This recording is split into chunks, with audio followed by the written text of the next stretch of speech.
Hi everyone. Welcome back to Woo Can Cook. My name is Wesley, and this is a show where we are slowly cooking our way through all of the food from my childhood. Today we're adding to our now growing series dedicated to foods from TV and film with a shot at a Korean spicy pork bulgogi inspired by this scene from the Netflix series All of Us Are Dead. 이거 여기서 주는 건데 줄이 엄청 길어. 너 먼저 먹어. 그런 건 별론데. 여기선 이거밖에 안 주더라. 그거 말고 난 다른 거 먹을래.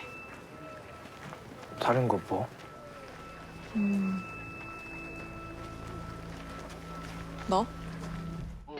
Okay, so let's start off by acknowledging that given that these students are entering what is essentially a zombie internment camp, that is one bomb-ass looking meal that they're handing out, which is what appears to be a bento box style meal featuring a spicy pork bulgogi and a few banchan sides. For those who are unfamiliar, a Korean spicy pork features thinly sliced pork shoulder or pork butt that has been coated in a gochujang-based marinade for its signature bright red and spicy quality. While the term bulgogi technically is referring specifically to beef, some folks may recall the beef bulgogi from our gimbap and bibimbap recipes not too long ago. The spicy pork variation is also quite common in Korean barbecue cuisine as well. So this means that more colloquially, at least to me, the term bulgogi really is referring to the way that the meat is sliced, marinated, and cooked. Most iconically, a bulgogi is marinated using Asian pear, then sliced very thinly and grilled over an open flame, or in our case, as with many of you at home, wok fried, because I don't own a grill. Finally, rounding everything out, a spicy pork can be served with a wide variety of banchan side dishes, but for today we're going to be focusing on my personal favorite way of eating this dish, which is with a bit of crispy romaine lettuce, which we're going to wrap our pork in for a nice fresh veggie addition as well. Okay, so let's get into it. Ooh, I'm a rebel just for kicks now. I've been feeling it since 1966 now. Might be over now, but I feel it still. Ooh, I'm a rebel just for kicks now. Alright, so diving right in, we're starting off with our marinade here, which as with many of our umami-based dishes, is gonna begin with our fundamental aromatic veggies. This is 4 cloves of crushed and minced garlic, followed by 1 inch or about 1 tablespoon of finely minced ginger, both of which are going into my marinade bowl for our pork. Then next up is half of an Asian pear, or sometimes here in the States, an apple pear, which I'm removing the core from, then slicing into quarters, peeling and then grating into my marinade bowl using a microplane with a fine grate. We want this to basically look like applesauce in the marinade, like so that it can incorporate easily with the gochujang. Then moving on to my liquids, this is 4 tablespoons of soy sauce to start, followed by 2 tablespoons of mirin for a bit of acidity to help tenderize things, then 1 tablespoon of fish sauce for some fishy umami, and 2 tablespoons of brown sugar for some sweetness.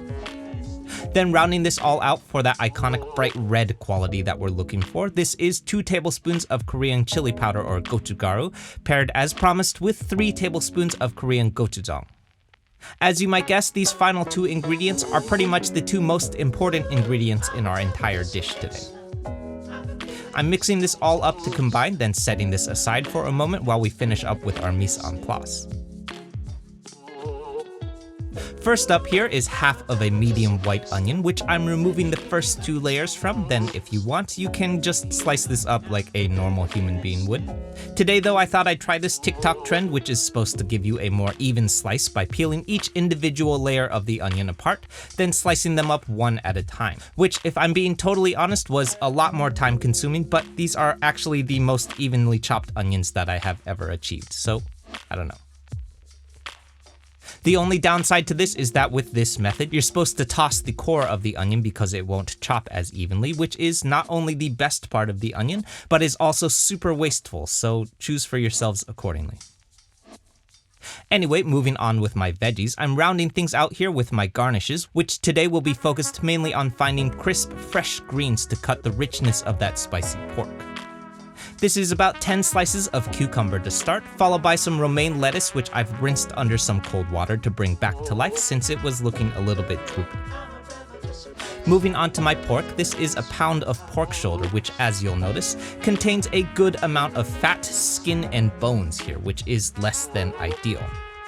You'll want to try and avoid all three of these things at the butcher shop for yourselves because you're paying for this stuff by the pound, and all three of these things are things that we're about to trim off and throw away, meaning that we're literally throwing away money here. So don't be like me, don't space out when you're at the butcher shop, and take a close look when you're selecting your cut of pork shoulder. Anyway, I'm starting off by trimming off this large cap of skin, which, while tasty when deep fried, is not usable for us today. Then we're moving on and working our way through these large chunks of fat, some of which is okay to leave behind and will actually benefit in the sear later on once it renders, but we don't want too much of this though, or else you'll find yourself eating giant chunks of pork fat.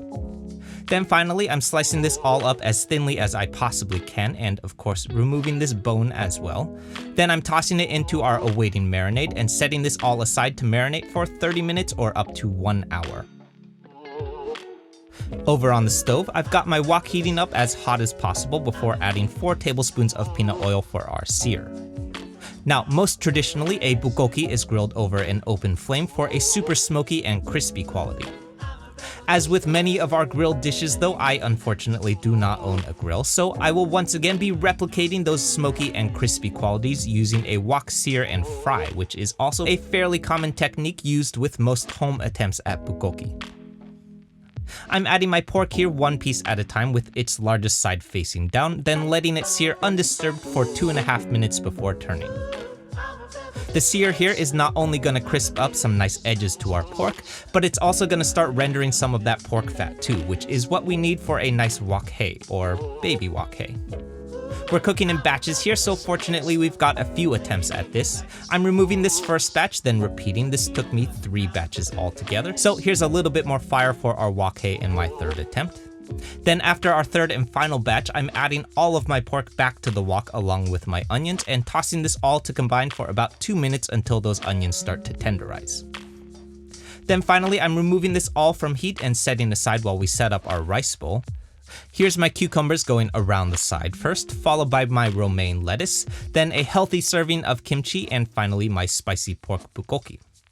Then optionally, I'm wrapping this all up into a lettuce wrap and we're ready to eat. Okay, so I know that we got a little bit carried away here because I don't think that there was actually any fresh veggies in that zombie apocalypse bento box, but you get the idea though. A lunchbox version of this dish might be eaten more simply over rice, maybe with a side of kimchi, daikon, bean sprouts, or other chopstick-friendly sides. When ordered in a Korean barbecue restaurant though, you'll generally see this dish served with a side of lettuce, so that you may eat it as a shared plate with lettuce wraps, which again is my favorite way to eat bulgogi. Our pork is both tender and rich with heat and umami thanks to the gochujang and gochugaru, which is also complemented nicely by the additional fermented elements in our fish sauce and mirin that we included as well. Then our onions have softened up nicely in our wok fry for a pop of texture, which I think complements the bite of pork nicely. Finally, originally I had planned a whole set of banchan sides for our plate here, including some bean sprouts and pickled daikon, but ultimately I decided to keep things fairly simple with just a bit of kimchi on the side because our pork is already quite rich as it is, and I think benefited from a little bit of restraint really nicely. Okay, so that's it everyone. I hope you enjoyed this and I hope you give this one a shot. For those who are new to the channel, this one is part of a larger series that we've been doing that's dedicated to foods from TV and film. So definitely check out that series next if you haven't yet because there's a lot of these. For the Bay Area locals, the Woo Can Cook Fried Rice Pop-Up is back at Oakland first Friday next month, so come by and say hi if you can. More about that at woocancook.com/eats. As always, like, comment, subscribe, share, be nice interneters, and I'll see you soon. Bye. Got another mouth to feed. Give it to the babysitter, mama call her grave digger. Gone with the fallen leaves. Summer coming out of left field.